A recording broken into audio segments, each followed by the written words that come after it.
nós chegamos aqui à nossa quarta mensagem da série Esperançar. A vida não pode esperar.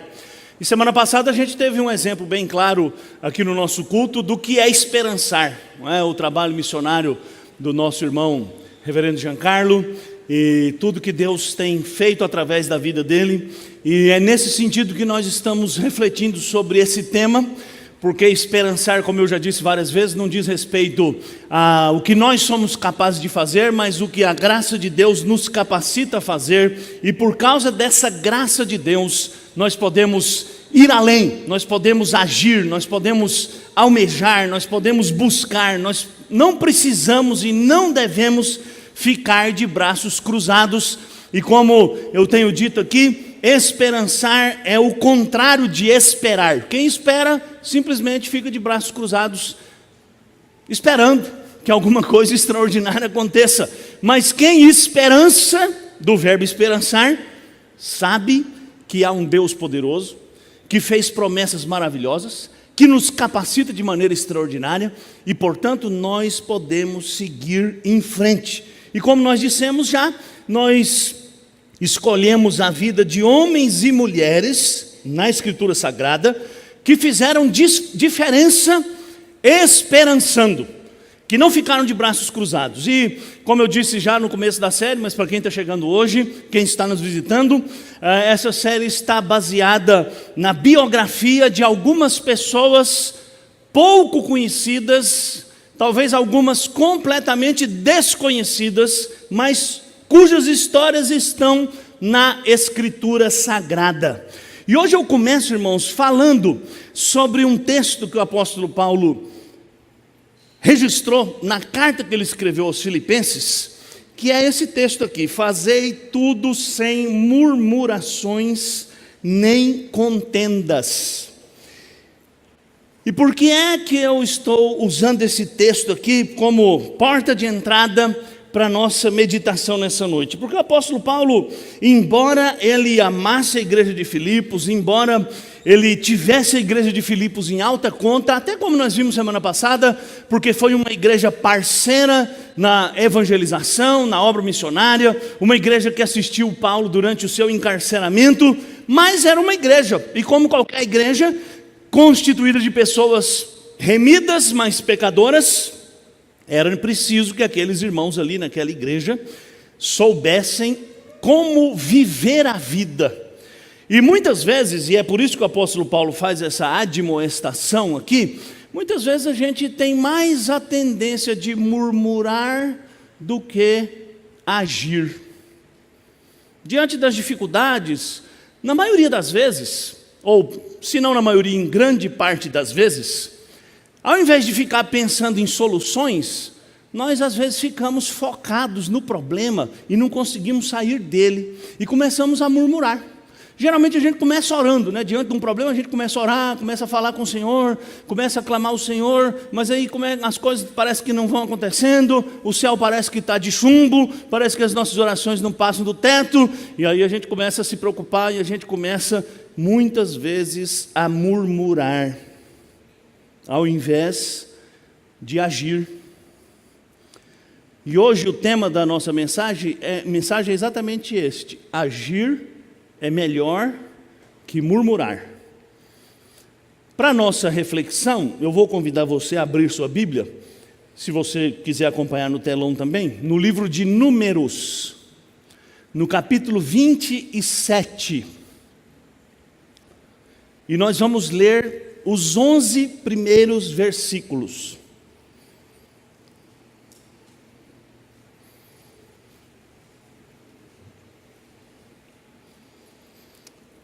Que dizem assim: então vieram as filhas de Zelofeade, filho de Éfer, filho de Gileade, filho de Maquir, filho de Manassés, entre as famílias de Manassés, filho de José. São estes os nomes de suas filhas: Macla, Noa, Ogla, Milca e Tirza. Apresentaram-se diante de Moisés e diante de Eleazar, o sacerdote, e diante dos príncipes, e diante de todo o povo à porta da tenda da congregação, dizendo: nosso pai morreu no deserto e não estava entre os que se ajuntaram contra o Senhor no grupo de Corá, mas morreu no seu próprio pecado e não teve filhos. Por que se tiraria o nome de nosso pai do meio da sua família, porquanto não teve filhos? Dá-nos possessão entre os irmãos de nosso pai. Moisés levou a causa delas perante o Senhor. Disse o Senhor a Moisés: as filhas de Zelofeade falam o que é justo. Certamente lhes darás possessão de herança entre os irmãos de seu pai, e farás passar a elas a herança de seu pai. Falarás aos filhos de Israel, dizendo: quando alguém morrer e não tiver filho, então fareis passar a sua herança à sua filha. E se não tiver filha, então a sua herança dareis aos irmãos dele. Porém, se não tiver irmãos, dareis a sua herança aos irmãos de seu pai. Se também seu pai não tiver irmãos, dareis a sua herança ao parente mais chegado de sua família, para que a possua. Isto aos filhos de Israel será prescrição de direito, como o Senhor ordenou a Moisés. Essa história é bem conhecida, né? Todo mundo já ouviu falar das 5 filhas de Zelofeade. Eu sei que você é versado nessa história, mas a gente vai parar hoje e vai pensar um pouquinho sobre a vida dessas 5 mulheres. Para a gente preparar o coração para pensar nisso, eu quero começar falando sobre um tema que eu trouxe aqui alguns anos atrás, acho que uns 5 ou 6 anos atrás. Eu falei sobre a geração mimimi. Já ouviu falar da geração mimimi? Pois é, quando eu terminei o sermão, um irmão não gostou. Ele era da geração mimimi. Enfim. E é curioso que hoje geração mimimi se tornou praticamente um termo técnico para definir a geração Y e Z. Já ouviu falar da geração Y e Z? Geração Y e Z é a geração daqueles que nasceram dos anos 80 para cá. Não vou perguntar. Deixa quieto. Quem nasceu dos anos 80 para cá, muitas pessoas têm escrito vários artigos, né? E essa semana eu li alguns deles, falando sobre a geração mimimi. E o que é a geração mimimi? É uma geração hipersensível.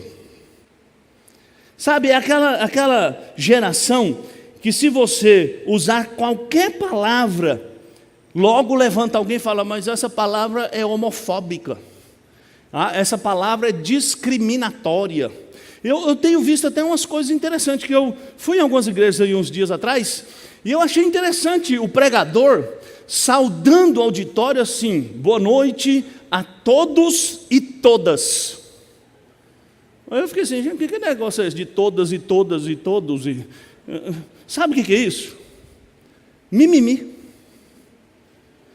Porque se você não saudar as mulheres, você está sendo preconceituoso, machista.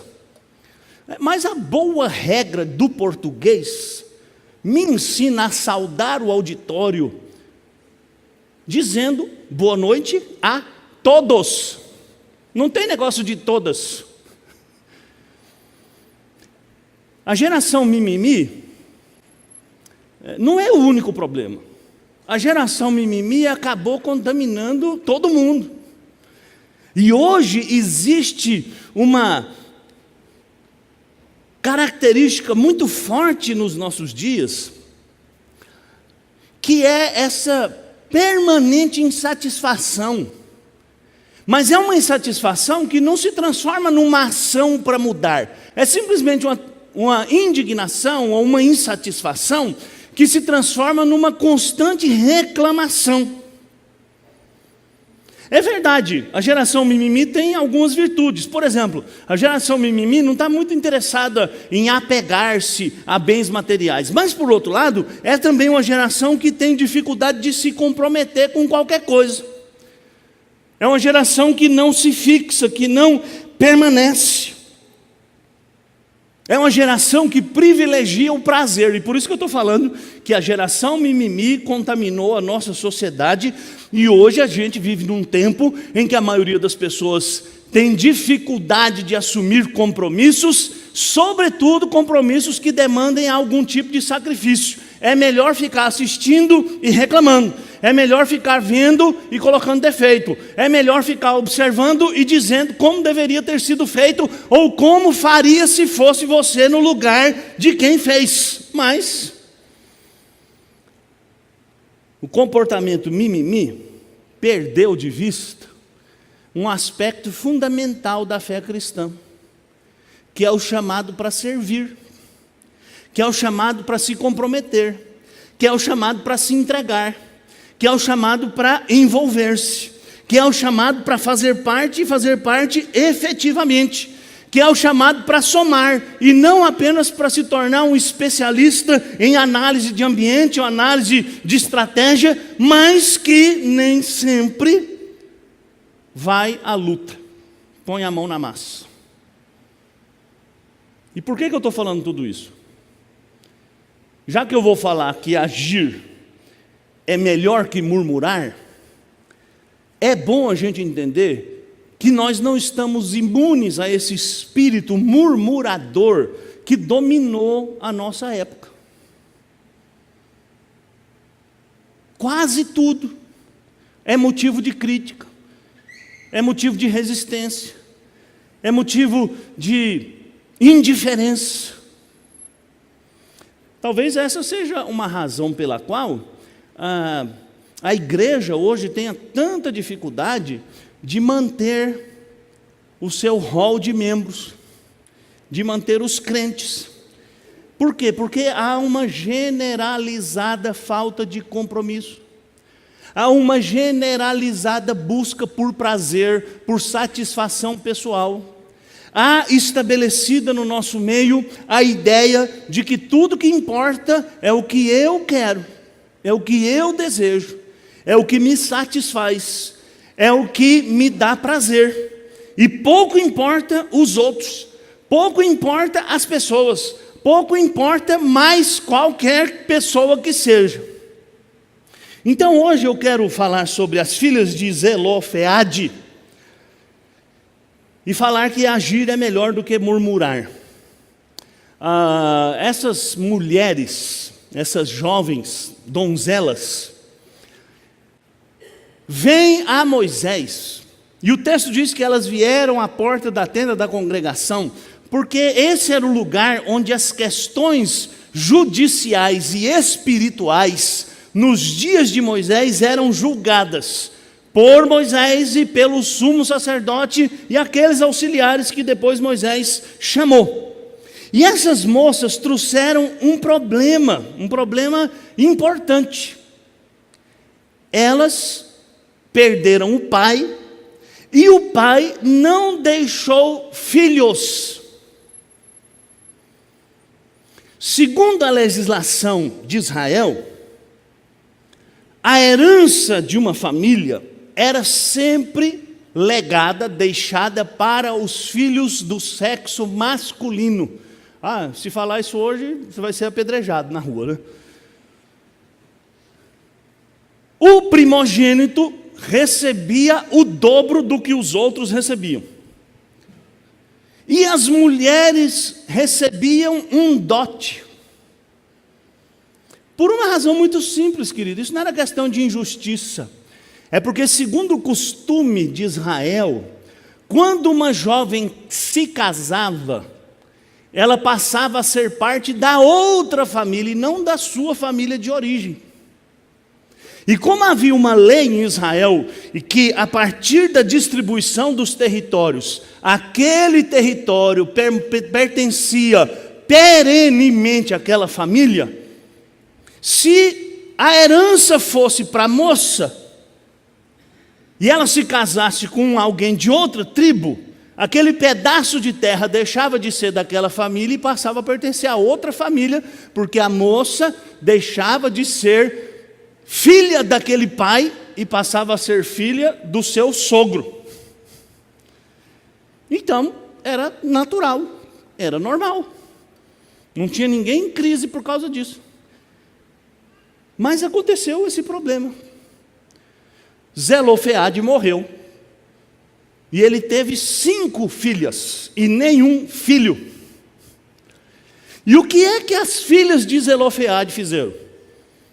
Elas fizeram uns cartazes, foram para a Avenida Paulista protestar contra o machismo, contra a injustiça, foram fazer passeata, publicaram no Facebook selfie delas mostrando assim a casa que não ia herdar, né?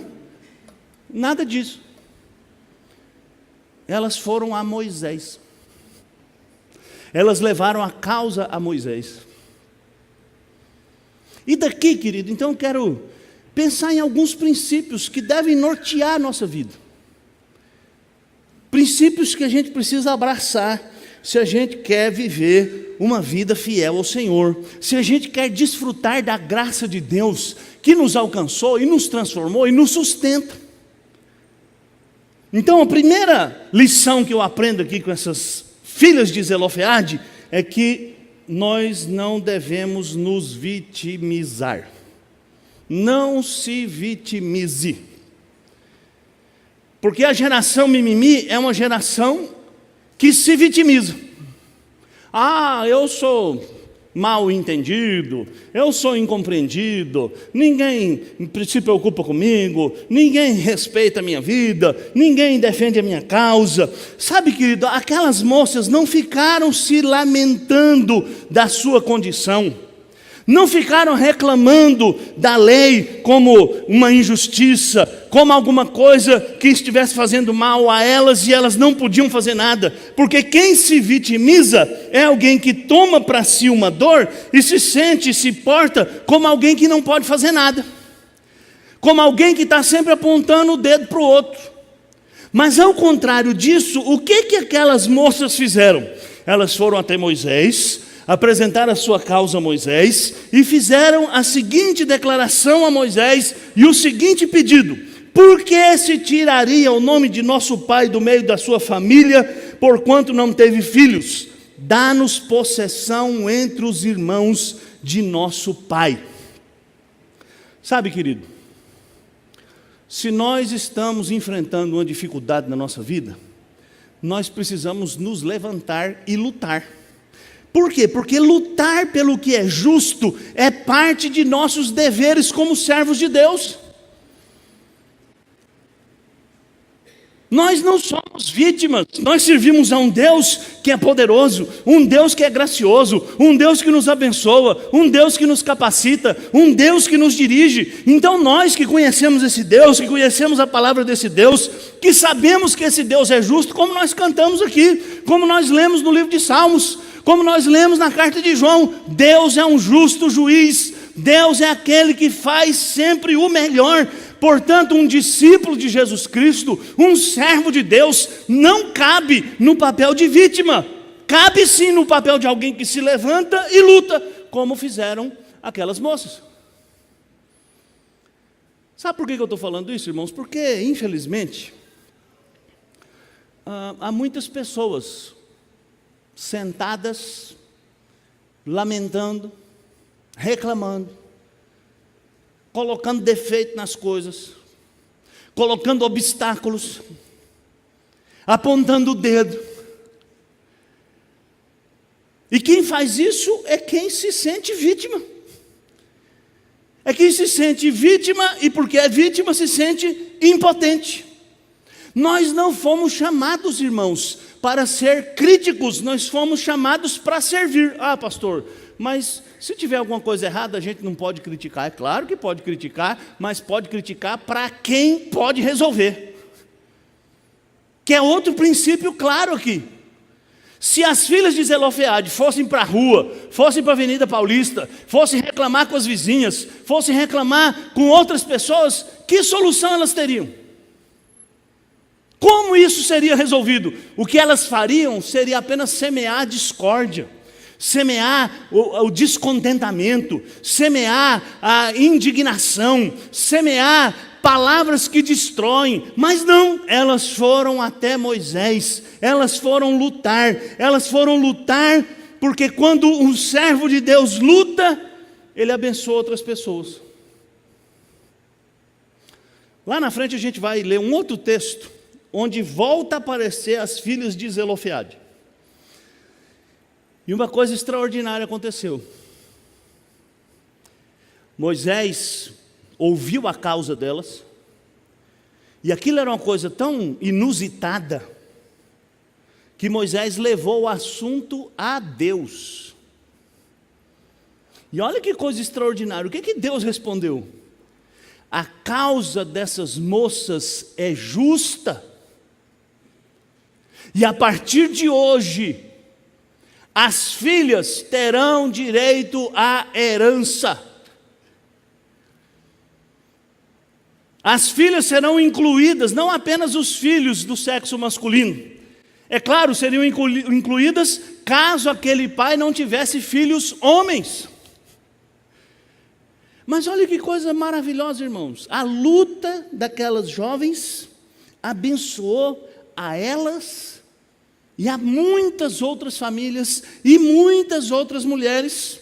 Quando nós buscamos o que é justo, quando nós fazemos o que é justo, quando nós agimos com integridade, com justiça, sem leviandade, sem um espírito ácido de crítica, sem semear discórdias, mas procurando soluções, buscando respostas, nosso Deus, que é justo, faz justiça.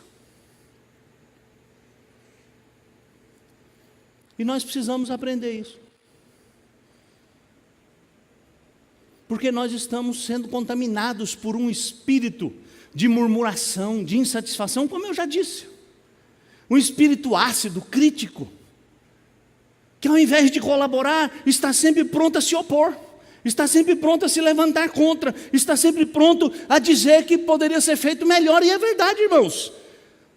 Por isso é que o trabalho da igreja é a soma do esforço de todos, para que todos, dando a sua justa cooperação, como diz o apóstolo Paulo na carta aos Efésios, no capítulo 4, o melhor seja feito.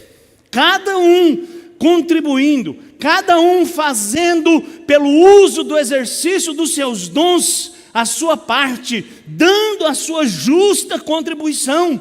O corpo de Cristo, a igreja, cresce. E aí a metáfora do corpo, é claro, ajuda muito, né? Imagina se um órgão do seu corpo está insatisfeito com a orientação que a cabeça está dando. E a cabeça diz para fazer uma coisa, e a mão quer fazer outra.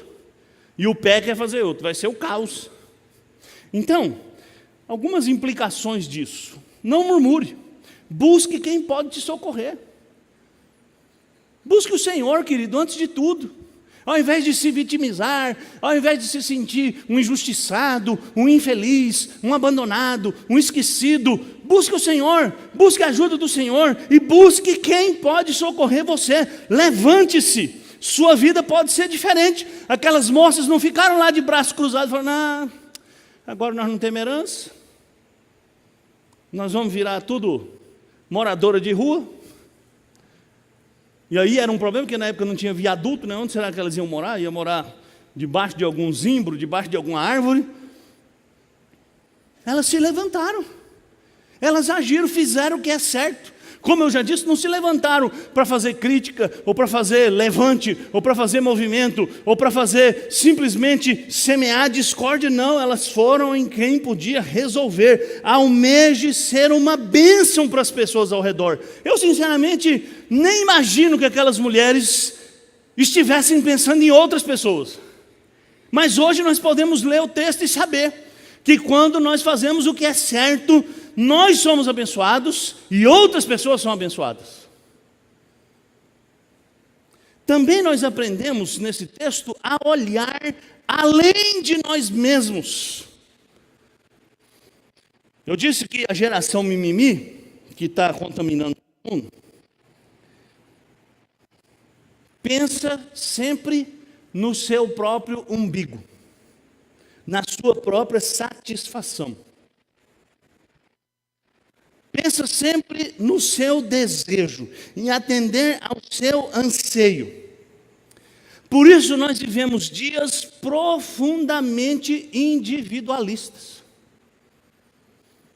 O sentido de comunidade da fé, de família, essas metáforas que a Bíblia usa para falar da igreja, família, templo, casa, comunidade, essas metáforas estão quase esquecidas, porque cada um quer viver a sua vida do seu jeito, fazendo aquilo que te agrada, fazendo aquilo apenas que lhe dá alguma medida de prazer. Mas essas moças fizeram uma coisa muito bonita. O texto diz, de novo, verso 4: por que se tiraria o nome de nosso pai do meio da sua família, porquanto não teve filhos? A preocupação primeira daquelas moças, queridos, não era com a sua subsistência, mas era com a sobrevivência do nome do seu pai. Por quê? Basta raciocinar, né? Se as moças, quando casassem, passavam a pertencer a outra família, e o nome de uma família só se perpetuava pela propriedade que era herdada pelos filhos do sexo masculino, o que aconteceria com aquele homem? Ele seria esquecido. Seu nome seria esquecido, seria apagado. Sua terra seria perdida. E com ela, a sua própria dignidade. Então aquelas moças não estão preocupadas, primeiro, com seu bem-estar. É algo muito maior do que uma questão de herança. É uma questão de honra, de cuidado, de zelo. E a partir dessa atitude dessas moças, nós podemos aprender que também nós devemos desejar ser um instrumento nas mãos de Deus, para que através da nossa vida, outras pessoas sejam abençoadas. Sabe, irmãos, nós, discípulos de Jesus Cristo, não fomos chamados para viver uma vida boa. João diz na sua carta, no capítulo 3, no versículo 16, eu já citei esse texto aqui outro dia, que assim como Jesus deu a vida por nós, nós devemos dar a vida pelos nossos irmãos. E eu sei, como eu já disse aqui outro dia, isso é a antítese, é o contrário de tudo que se ouve hoje. Porque tudo que se ouve hoje é: cuide da sua vida, defenda o que é seu, garanta o seu futuro. Mas a Bíblia diz o contrário. A Bíblia diz que você precisa se preocupar com o outro. Por isso nós lemos 2 Coríntios 9.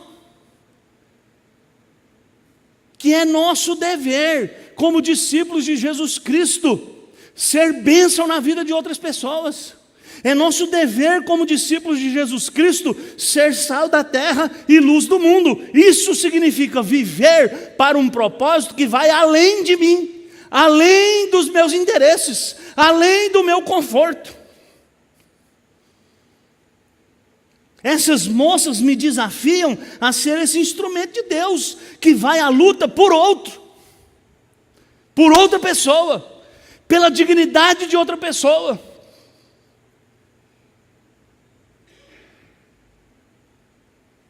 Alguns irmãos aqui estavam lá no culto do aniversário da EPB ontem. Mas antes, na madrugada de sexta para sábado, eu fiquei lá com o irmão, esperando toda aquela estrutura lá ser montada, e a gente orou ali. Porque que tristeza, querido. Quanta gente ali debaixo do viaduto. A gente nem viu, né? Porque eles estavam debaixo da outra ponte, do lado. Não sei se você teve a curiosidade de sair. Sabe, eu sei, mas são pessoas totalmente perdidas, eu sei. São pessoas difíceis de recuperar, eu sei. Mas e as pessoas que estão pertinho de você, que também precisam ser recuperadas? Que precisam ouvir o Evangelho. Não estou falando de quem está morando debaixo da ponte, quem está destruído pelo crack ou por outra droga. Estou falando de gente com quem a gente talvez nem se importe, porque nós nos esquecemos de que o nosso chamado é para ser um instrumento na mão de Deus, como aquelas moças foram. Nós esquecemos que ser abençoado é ser comprometido por Deus para abençoar outros. E essa é a verdadeira bênção. A verdadeira bênção é poder abençoar outras pessoas, é poder socorrer outras pessoas. Por isso Tiago diz que a verdadeira religião é o quê? Visitar os órfãos e as viúvas nas suas necessidades e guardar-se incontaminado do mundo. Por isso Tiago tem uma questão muito dura com o uso que nós fazemos dos nossos bens. Por isso Tiago diz que nós não podemos pensar que temos fé se a nossa fé não é uma fé que nos leva a agir. Se nós estamos tão contaminados por essa geração, por essa mentalidade, que nós simplesmente cuidamos da nossa própria vida. E é mais ou menos assim, cada um por si. Cada um que se defenda. Mas não é o que Paulo ensinou para a igreja de Corinto, como nós lemos aqui? Paulo diz, distribuiu, deu aos pobres, a sua justiça permanece para sempre. Paulo ensinou para Timóteo, Timóteo exorta os ricos do presente século a não depositarem sua confiança na instabilidade das riquezas, mas em Deus. E exorta-os a serem prontos a dar e repartir com generosidade. Mas como eu disse aqui outro dia, nós vivemos num mundo que diz ajunte, mas nós servimos a um Deus que diz reparte. Nós vivemos num mundo que diz cuide da sua vida, mas nós servimos a um Deus que diz cuide da vida do outro. Nós servimos a um mundo, nós vivemos num mundo que diz o que interessa são os seus problemas, mas nós servimos a um Deus que diz você é o sal da terra e você é a luz do mundo. E se você se tornar um sal insípido, você não serve para nada. E se a sua luz deixar de brilhar, você também não serve para nada. Por isso nós precisamos viver para que Deus seja glorificado em nossa vida. Como é que Deus é glorificado na minha vida? É quando eu canto bonito? É quando eu venho na igreja todo domingo? Não, é quando eu me preocupo com o outro, e me preocupo com o outro a ponto de não me calar diante da sua condição espiritual arruinada, diante da sua decadência, diante da sua enfermidade da alma. Eu sou desafiado a almejar algo maior do que a minha própria vida, porque a minha vida, como diz o apóstolo Paulo, lá na despedida que ele faz aos presbíteros de Éfeso, ele diz, eu não considero a minha vida preciosa para mim, porque os discípulos estavam chorando e dizendo, Paulo, não vá, porque se você for, você vai ser morto. E Paulo diz, o que importa? O que importa é que eu seja morto? O que importa é que eu cumpra o meu chamado. É que eu cumpra a minha vocação. E sabe, irmãos, não tem nenhum privilégio maior do que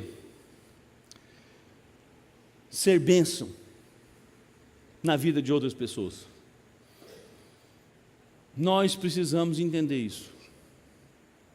Nós precisamos reaprender o que significa isso. E essas jovens donzelas me ensinam isso. Elas foram a Moisés e disseram, o nome do nosso Pai precisa ser preservado. Hoje é dia dos pais, né?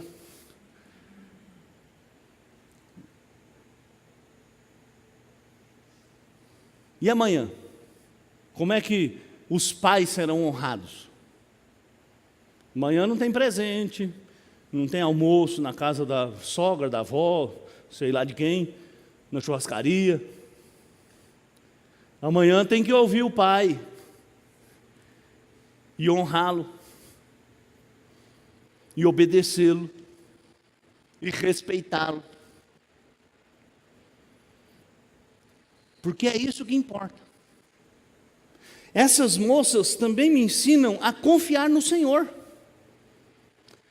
Deus é justo. Olha que coisa interessante. Aquele povo ainda não tinha entrado na terra prometida. Portanto, não tinha herança para ser repartida. Então por que elas foram falar com Moisés? Que herança que tinha? Eles eram peregrinos no deserto. Eles estavam no acampamento temporário. Não é curioso isso? Você já parou para pensar nisso? Estavam peregrinando. O que levou aquelas moças a irem até Moisés e pedir a Moisés que o pai delas não fosse esquecido e que a herança delas fosse garantida? É simples, né? Elas confiavam que a promessa de Deus ia se cumprir. Elas tinham certeza que o que Deus falou ia acontecer. Então elas, pela fé, estão se antecipando. Pela fé elas estão dizendo: dá-nos possessão entre os irmãos de nosso pai. Quando a gente chegar lá, quando a gente possuir a terra, quando a terra for distribuída, quando as porções de terra e as heranças forem repartidas, nós queremos que o nome do nosso pai esteja na lista. Nós queremos que o nome do nosso pai seja honrado. Nós queremos que o nome do nosso pai seja preservado. Elas estão agindo em total confiança. E quando a gente age em total confiança, a gente chega àquele caminho maravilhoso do contentamento. Por quê? Porque você sabe que Deus vai fazer o que Ele prometeu, que Deus vai cumprir a sua palavra, que Deus não vai esquecer você, que Deus não vai abandonar você. Por isso Paulo, escrevendo aos Filipenses, para agradecer a oferta que ele recebeu, ele diz lá no capítulo 4, irmãos, eu estou feliz, mas não é por causa da oferta, é por causa do amor de vocês, porque eu já sei viver com dinheiro, sem dinheiro, com fartura, com fome, eu já tenho experiência de tudo, e eu posso tudo naquele que me fortalece. Eu estou feliz porque vocês me amam. Eu já cheguei a um nível da minha vida que eu estou contente em qualquer situação. Irmãos, isso é maravilhoso, não é? Nessa geração descontente dos nossos dias, essa geração que nunca se sacia, que nunca se sente satisfeita, que sempre quer mais, que sempre quer mais, que sempre está buscando alguma coisa, que está fora de si, que está longe de si, que pensa, a felicidade está ali, a felicidade está naquilo outro, irmão. Se a felicidade não estiver no seu coração por causa de Cristo, ela não vai estar em lugar nenhum.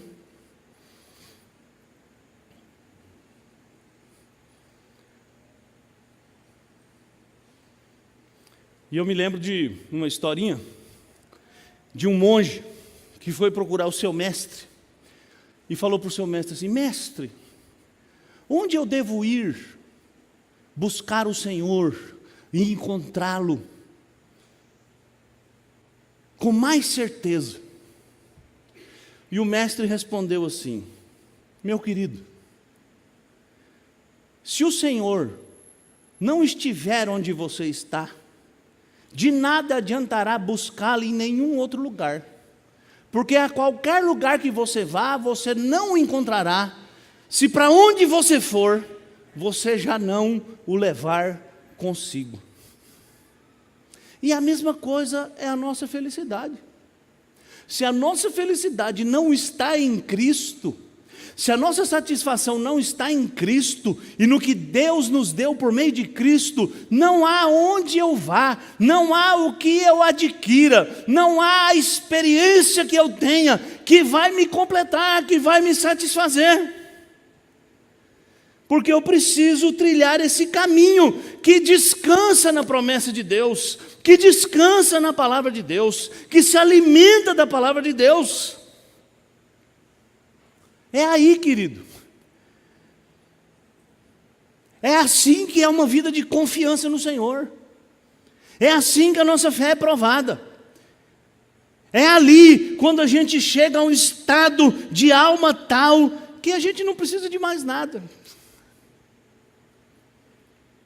Ai, pastor, isso é muito difícil. Eu também acho. Mas é o que nós precisamos perseguir. Não atentar nas coisas que se veem, não desanimar porque o nosso corpo envelhece, não desanimar porque nós sofremos, não desanimar porque nós não temos isso ou não temos aquilo, é o que Paulo diz na carta aos Coríntios. Então, diante disso, nós precisamos nos alimentar da palavra de Deus, como aquelas moças fizeram. Elas ouviram Deus prometer através de Moisés que eles iam para uma terra que mana leite e mel. E elas dizem, olha, meu pai não morreu entre os rebeldes que morreram na rebelião de Corá. Meu pai morreu porque ele era um pecador como outros pecadores. É isso que significa a frase, ele morreu nos seus próprios pecados. Elas estão dizendo, meu pai não é um rebelde, meu pai não foi um incircunciso, um incrédulo. Não, meu pai foi um homem que morreu porque ele era um pecador. E portanto, é digno que o seu nome seja preservado. Porque o Senhor prometeu, e nós esperamos na promessa do Senhor, e nós confiamos na palavra do Senhor, e nós nos alimentamos e desfrutamos da esperança que a palavra do Senhor nos dá.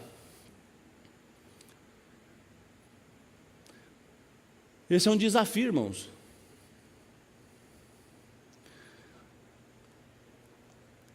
Porque muitas vezes nós não estamos mais confiando na palavra do Senhor, nos alimentando da palavra do Senhor e desfrutando da alegria da palavra do Senhor. Quantas vezes a nossa alegria de fato está no Senhor? Às vezes a gente fica mais alegre porque o nosso time ganhou, porque nós compramos alguma coisa, porque nós viajamos. Claro, essas coisas são boas, são. Mas não devem ser elas a nossa verdadeira alegria. Não devem ser elas o que realmente nos motiva a levantar e lutar e trabalhar e servir dia a dia. Por isso essas mulheres me ensinam também que a obediência traz a bênção para a minha vida e para a vida das pessoas ao meu redor. Bom, vou explicar. Deus estabeleceu uma nova lei.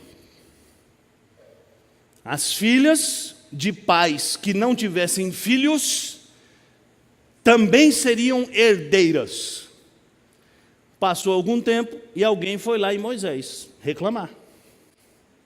Disse Moisés, é o seguinte, nossas famílias receberão esse quinhão. As filhas de Zelofeade vão ganhar um quinhão também. Se elas se casarem com homens de outra tribo, aquele quinhão não será mais nosso, será daquela tribo. Porque ela vai assumir a identidade da outra tribo. E nós seremos prejudicados por causa da perda daquele nosso terreno. É claro, gente, a gente precisa entender a lógica e a lei de Israel. Em Israel havia o que era chamado de ano do jubileu. Uma família que possuía uma propriedade podia arrendar essa propriedade para qualquer pessoa de qualquer família. Mas no ano do jubileu, que era a cada 50 anos ou 49 anos, aquela propriedade voltava para os seus donos originais. Porque a terra pertencia a quem a recebeu por herança do Senhor. E ninguém vendia uma terra, a terra era arrendada pelo período de tempo que faltava até o ano do jubileu. Mas se aquelas moças se casassem com homens de outras tribos, aquela família ia perder a sua herança. Moisés disse: é justo? Então, baixou-se uma nova lei,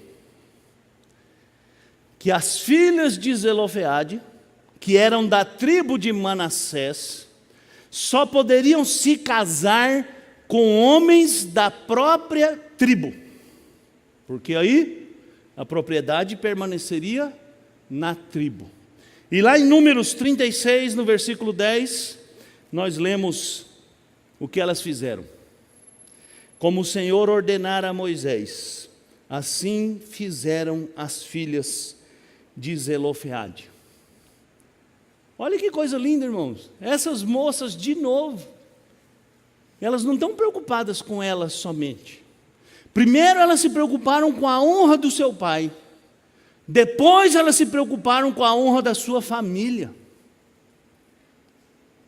Imagina se os primos fossem tudo feio, desdentado, acabado.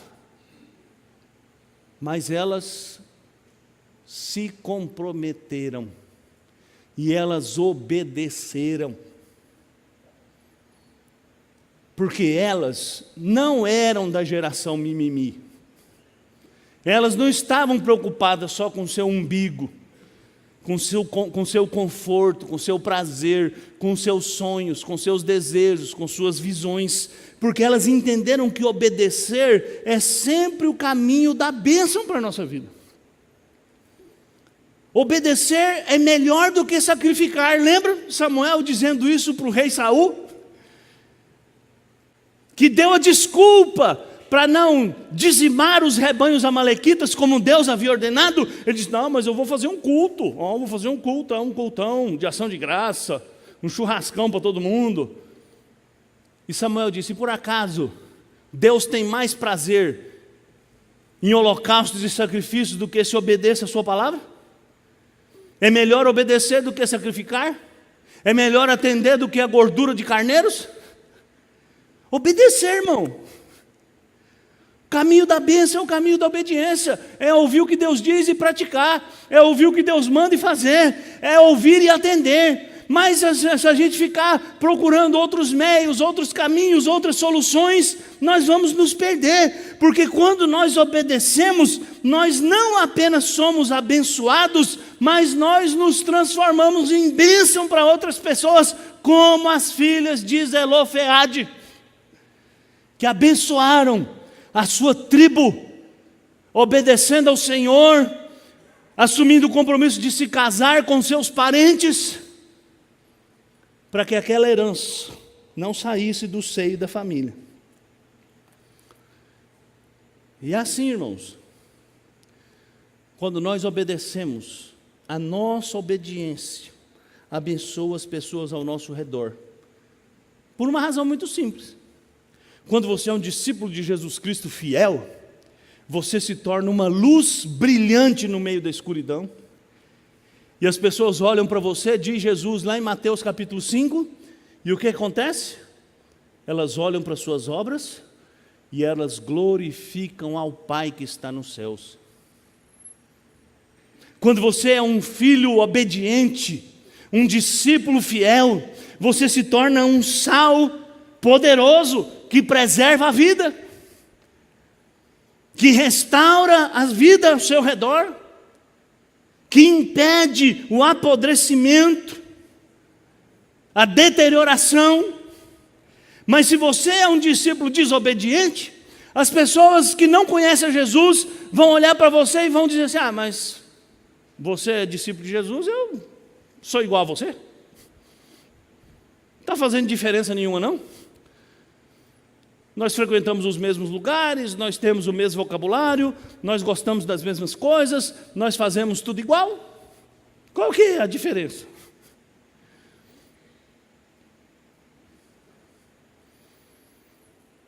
Tudo que Deus nos dá, queridos, é para um fim proveitoso.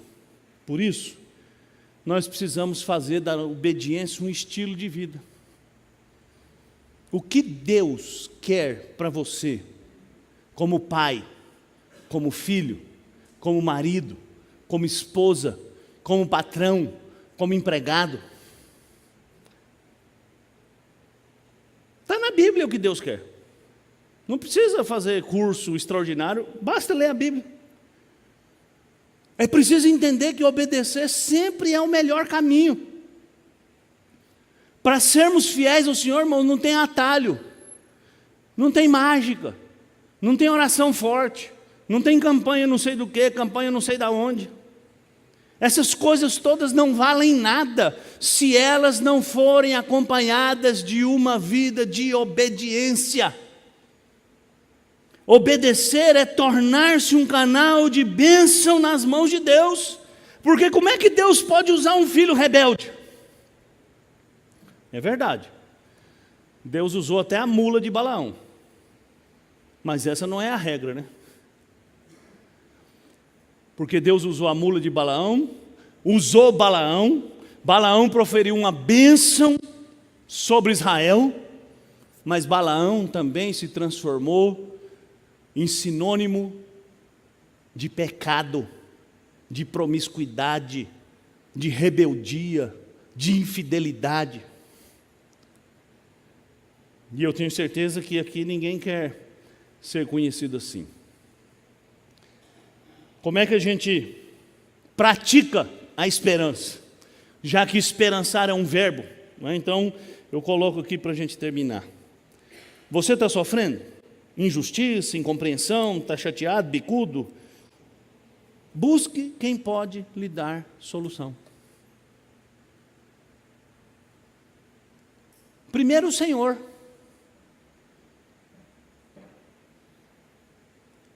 Não adianta, querido, ficar semeando discórdia, falando das suas insatisfações para quem não resolve nada. Nossas palavras destroem. Pedro diz que nós não devemos deixar a raiz de amargura brotar, porque se ela brotar, ela contamina. E quem é que corta a raiz de amargura? Quem você acha que corta? Eu? Não, eu nem sei onde tem raiz de amargura. Quem corta é você. É você que corta no seu coração. Lembra de Caim? Vamos voltar lá para o Gênesis. Deus aceitou a oferta de Abel e não aceitou a oferta de Caim. O que Caim fez? Ficou irado. A cara de Caim contava. E Deus um dia foi falar com Caim e falou: o que está acontecendo, Caim? O seu desejo está diante de você, e a você cumpre dominá-lo.